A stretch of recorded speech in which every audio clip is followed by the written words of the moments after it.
Year 9. Welcome to Lesson 4 of Good and Evil. Last lesson we looked at one non-fiction perspective from a Russian teenager. If you haven't done that lesson yet, if you haven't heard my perfect voice taking you through that text yet, if you haven't heard the sound of what some people are calling the greatest audio recording since Taylor Swift's I Knew You Were Trouble, go back to the Carmana Community School website, find Lesson 3, and watch that one first. You will need those notes with you to succeed in today's lesson.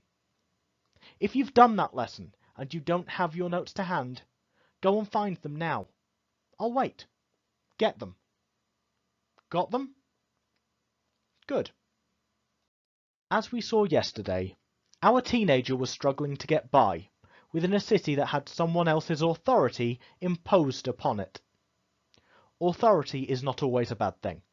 Authority is also not always a good thing. It comes down to your particular perspective and their particular use or misuse of their authority. On the screen in front of you, we have 10 examples of what might be considered authority figures. We also have one example of what is definitely considered a remarkably handsome man. Choose 5 of those sources of authority and write down a situation where you think they might be a force for good and a situation where they could be a force for evil. Dated January 1st, 1941, we're about to read a letter from John Steinbeck to his friend Pascal Cavici. At this point, World War II had begun, but the USA hadn't joined the war yet. Steinbeck was a famous author who wrote of Mice and Men and The Grapes of Wrath. Those are books that are successful enough that they were turned into movies. Cavici was a publisher and an editor who published some of Steinbeck's works.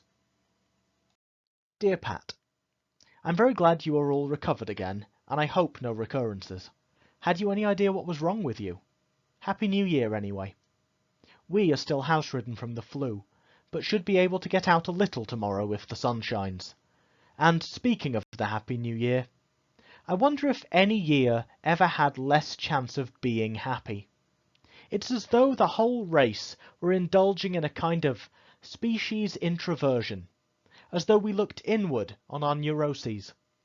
And the thing we see isn't very pretty. Before the year is over, I think I will be looking back longingly on the Gulf of Low California, that sea of mirages and timelessness. It is a very magical place.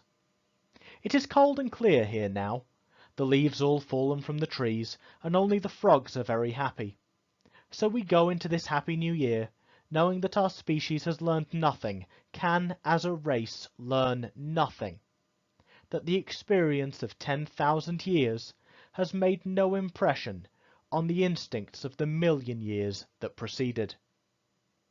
Not that I have lost any hope. All the goodness and the heroisms will rise up again, then be cut down again and rise up. It isn't that the evil thing wins, it never will, but that it doesn't die. I don't know why we should expect it to. It seems fairly obvious that 2 sides of a mirror are required before one has a mirror, that 2 forces are necessary in man before he is man. I asked Paul de Cruyff once if he would like to cure all disease, and he said yes. Then I suggested that the man he loved and wanted to cure was a product of all his filth and disease and meanness, his hunger and cruelty. Cure those, and you would have not man, but an entirely new species you wouldn't recognize, and probably wouldn't like. There it is. It is interesting to watch the German efficiency, which from the logic of the machine is efficient, but which, I suspect, from the mechanics of the human species, is suicidal. Certainly man thrives best, or has at least, in a state of semi-anarchy. Then he has been strong, inventive, reliant, moving. But cage him with rules, feed him and make him healthy, and I think he will die as surely as a caged wolf dies. I should not be surprised to see a cared for, thought for, planned for nation disintegrate, while a ragged, hungry, lustful nation survived. Surely no great, all-encompassing plan has ever succeeded. And so I'll look to see this German plan collapse, because they do not know enough to plan for everything. I hope you will be well now, and that before long you will be coming out our way. Heaven knows when I will get east again. There's no reason to go.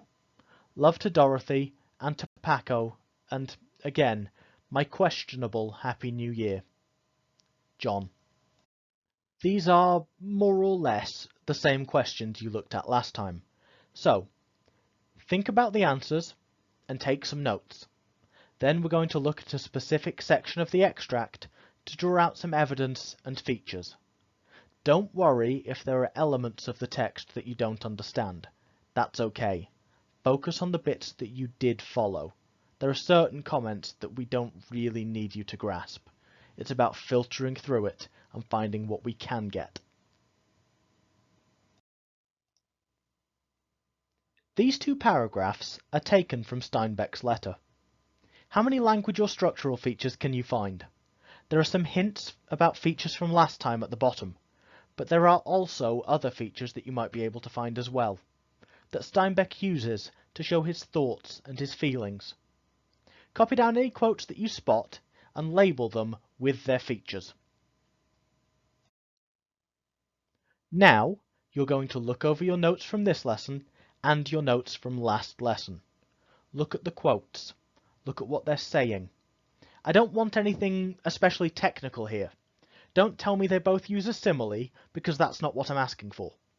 In terms of the content, in terms of the thoughts they express, the opinions they have, the events that they describe, and the feelings they seem to have about those situations, how is last lesson's diary linked to this lesson's letter? Note down similarities, note down differences. Once we've got those, we'll use the next slide to write up our answers more formally. Right, little ones, your scaffold is on the right with sentence starters to help you. Your question is in red on the left. I'm hoping that you'll all manage to write one PVP paragraph for a similarity, and one PVP paragraph for a difference. Use the ideas from the last slide. They are basically what you'll be crafting your points from.